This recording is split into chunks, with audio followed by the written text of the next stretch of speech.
E isso, cara, a gente que tem uma série, uma quantidade de clientes que você conhece. Você imagina como é que deve estar por aí, cara? Né? Meu, pros caras lá fazer gravação em CDR, cara, não é? Billy, Billy.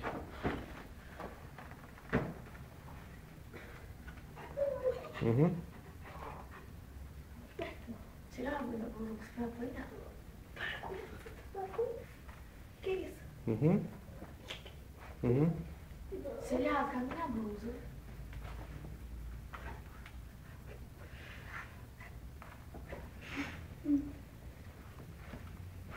Pega, vai perto.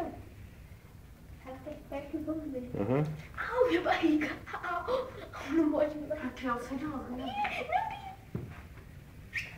Rasgou? Não. Não quero. Dou pra você, calma. A troca do refil. Puta, cara, eu comprei uma vez um filtro, quando eu era casado, que chama... Como é que chama? A marca do filtro? Não. Roquem. Meu, os caras ligam até hoje para pedir a troca do refil. Não tem. Tem que trocar, pai, tá triste. O cara é louco, e um fofoqueiro ainda.